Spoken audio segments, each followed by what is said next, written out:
drone comes quick break now, place tomorrow.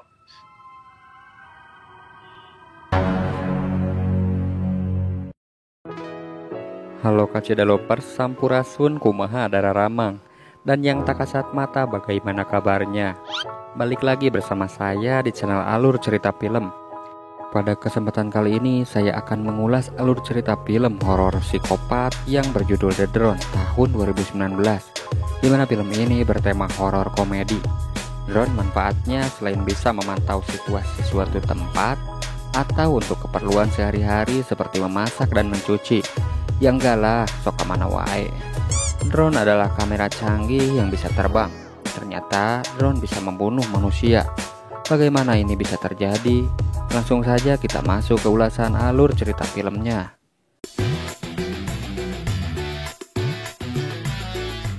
Film diawali dengan diperlihatkannya seorang wanita yang sedang berganti pakaian. Pada saat itu sedang marak terjadi kasus penculikan. Terlihat drone terbang mengawasinya. Kemudian drone itu menghampiri pemiliknya, seorang pria. Terlihat dia menyimpan rekaman wanita tadi. Dan tak lama pasukan khusus mengepung rumahnya. Di dalam ada wanita yang sudah dia sekap. Saat sedang digeledah, pria tadi sudah tidak berada di sana. Wanita yang disekap pun terlihat sudah terbunuh. Ternyata si pria tadi bersembunyi dan membunuh satu polisi. Pria itu pun lari ke atas atap, namun sayangnya dia terkepung. Tak ada angin, tak ada hujan. Pria itu lalu tersambar petir dan tewas. Rupanya dia adalah pemerkosa dan pembunuh. Polisi pun mengumpulkan bukti kejahatan, yaitu satu buah drone. Terlihat detektif yang menanganinya pun membawa drone itu pulang untuk diberikan kepada anaknya. Lalu tiba-tiba drone itu hidup kembali dan mencelakai polisi hingga mobilnya terguling. Scene berpindah kepada pasangan pengantin baru yang baru pindah rumah. Dia adalah Chris dan istrinya bernama Rachel. Tiba-tiba tetangganya bernama Corinne datang mengagetkan. Dia pun mengenalkan dirinya. Corinne tampak iri dengan mereka berdua yang terlihat begitu romantis, sedangkan dia hidup sendirian. Corinne pun lalu pergi. Tidak lama anjing mereka menggonggong ke arah tempat sampah. Ternyata Chris menemukan satu buah drone yang masih bagus. Dia pun heran kenapa drone bagus itu malah dibuang. Dia pun berpikiran kalau drone itu mungkin tidak sengaja terjatuh. Lalu Chris menunjukkan drone itu kepada Rachel. Namun Rachel tampak tidak senang karena Chris juga sudah punya drone. Ngapain ngambil punya orang? Ucap Rachel kepada Chris. Singkat cerita, Chris pergi ke sebuah toko untuk mencari remote control drone yang dia bawa. Pemilik toko pun mengatakan bahwa drone itu paling mahal dan paling canggih. Di rumah, Chris mencoba menerbangkan drone itu. Di malam hari, Chris dan Rachel sedang olahraga malam. Terlihat si drone mengawasi mereka. Di keesokan paginya, Rachel yang sedang mandi dikagetkan karena drone terbang di dekatnya. Rachel pun menyalahkan suaminya dan berpikir suaminya yang melakukan itu. Namun Chris tidak mengaku melakukan itu. Diketahui Rachel adalah seorang arsitek. Saat sedang menggambar, dia dikagetkan lagi dengan drone di sampingnya yang tiba-tiba hidup sendiri. Rachel pun menelpon suaminya yang ternyata Chris adalah seorang fotografer amatir. Rachel mengatakan kalau dia tidak ingin drone itu ada lagi di rumahnya.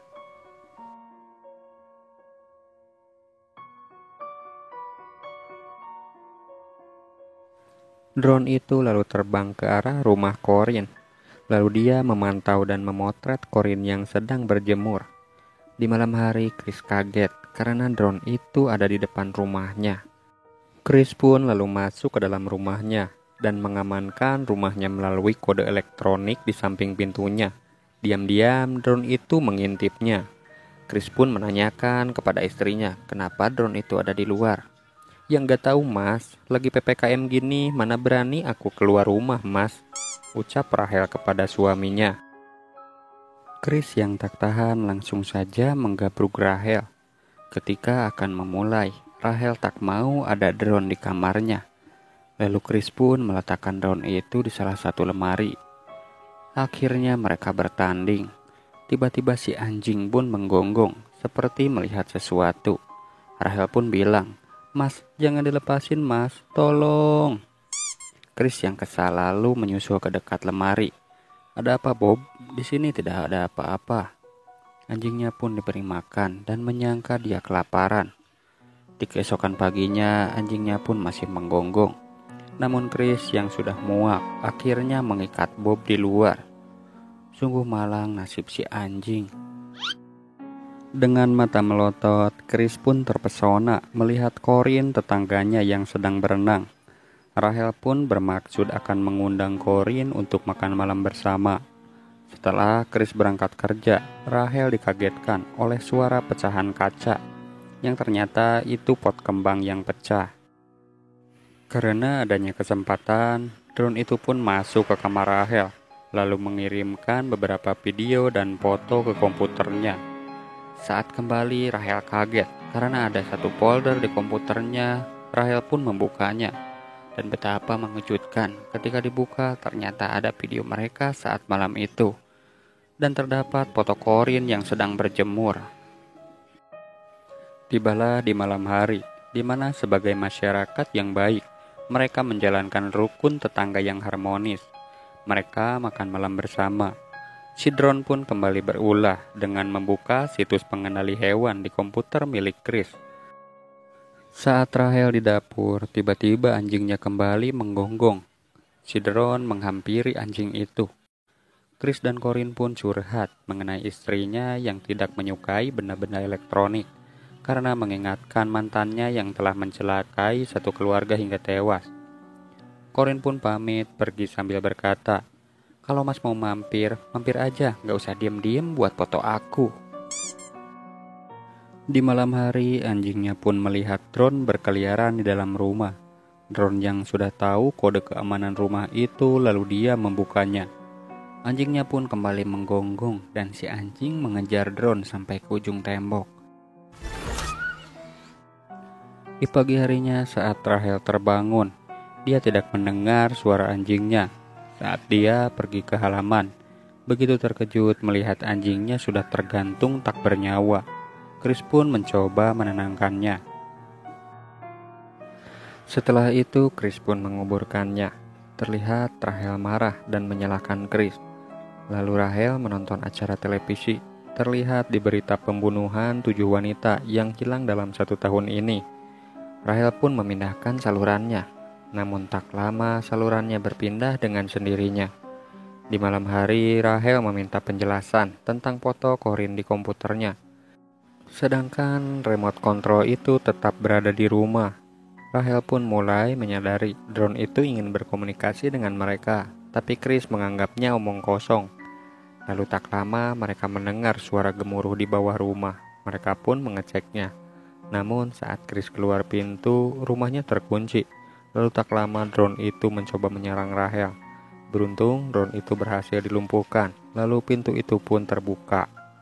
Chris membawa drone-nya ke tempat dia membeli remote-nya. Tugas pun mengeceknya, tidak ada kendala apa-apa dan drone-nya dalam keadaan baik. Chris pun lalu pergi membawa drone itu di mobil. Sambil sebat dulu dia bertemu wanita lain di jalan. Saat sedang terdiam, tiba-tiba mobilnya tak terkendali dan mengemudi ugal-ugalan dengan sendirinya hingga membuat Chris terluka. Dia pun kembali ke dalam rumah sambil memandangi keanehan drone itu. Rahel tampak kaget dengan luka di kepala Chris. Corin tetangganya tampak sedang santai mendengarkan lagu. Tiba-tiba drone itu datang dan membunuh Corin saat itu juga. Di keesokan harinya, Chris dikagetkan karena banyak polisi di rumah tetangganya. Mereka tidak percaya kalau Corin telah tewas. 2 polisi pun menginterogasi mereka berdua. Rahel segera menghapus foto-foto Corin di komputernya. Sedangkan Chris diselidiki lebih lanjut di kantor polisi. Chris pun menjadi tersangka dengan sejumlah bukti yang polisi temukan seperti foto-foto Corin yang ada di komputer, lalu luka-luka yang ada di keningnya. Chris pun kebingungan dan meminta waktu untuk menghubungi pengacaranya karena dia tidak merasa membunuh Corin. Rahel telah selesai mengunjungi pemakaman Corin. Rahel pun menjelaskan kepada salah satu polisi bahwa pembunuhan itu dilakukan oleh drone. namun polisi jelas tidak percaya. Rahel lalu pulang ke rumahnya. Terlihat banyak sekali lilin menyala. Rahel yang ketakutan memasuki rumah itu. Tak lama drone itu menyerang Rahel. Beruntung drone itu berhasil dilumpuhkan. Rahel pun berlari dan keesokan harinya dia menceritakan apa yang terjadi kepada suaminya. Saat pulang, tibalah seorang pengacara. Lalu mereka menjelaskan apa yang terjadi. Sudah jelas pengacara itu tidak percaya.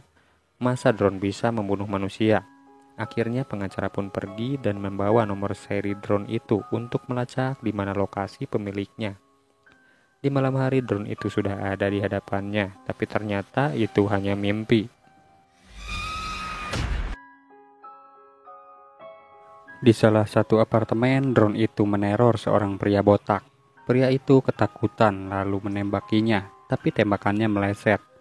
Drone itu memberikan isyarat dan pada akhirnya si pria botak itu menyadari kalau drone itu jelmaan dari saudaranya yang telah tewas. Si drone itu pun meminta tolong agar dia memperbaiki kerusakan pada drone-nya. Dengan terpaksa saudaranya pun memperbaikinya sehingga drone bisa berbicara dan merubah drone itu menjadi drone yang menyeramkan. Pengacaranya pun berhasil menemukan jejak si drone tentang di mana pemiliknya. Dan sayangnya si pengacara terbunuh terlebih dahulu oleh si drone psikopat. Tidak lama Chris dan Rahel segera pergi ke tempat tujuan. Saat di sana mereka langsung curiga karena banyak sekali perkakas elektronik di sana. Ketika Chris akan terbunuh, segera Rahel membunuh pria itu hingga tewas. Mereka pun kembali ke rumah dan terkejut melihat rumahnya sudah berantakan. Secara bersamaan datanglah dua polisi tadi yang akan membawa Chris. Tapi sayangnya drone itu pun segera menghabisi mereka berdua. Rahel pun kini menyadari bahwa di dalam drone itu adalah roh mantannya yang dulu sangat menginginkannya. Rahel pun menantangnya dan meminta jangan mengganggu kehidupan mereka berdua. Saat Rahel terkena sabetannya, lalu dia memanggil drone milik suaminya, namun jelas itu tidak sebanding, dikarenakan drone pembunuh itu lebih besar dan kuat. Lalu mereka pun terkepung di dalam kamar. Segera Rahel membasahi drone itu dengan satu kaleng thinner. Chris pun langsung melemparkan korek hingga drone itu pun terbakar. Setelah dirasa aman, Chris menemukan chip dari drone tadi. Lalu dia menatap kamera di bawahnya dan sudah kalian duga, Chris pun dirasuki oleh arwah mantan Rahel. Sehingga dia pun bertingkah aneh lalu menyentuh Rahel dengan tidak biasanya. Pada saat terpojok, Rahel lalu menusukkan kabel di sampingnya.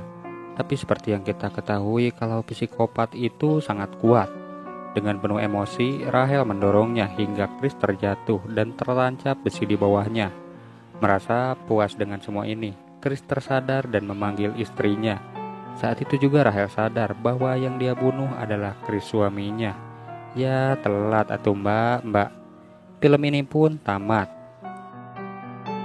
Secara keseluruhan film ini menceritakan seorang psikopat, pemerkosa dan pembunuh. Lalu dia tewas secara tiba-tiba dan arwahnya merasuki ke dalam barang elektronik berupa drone.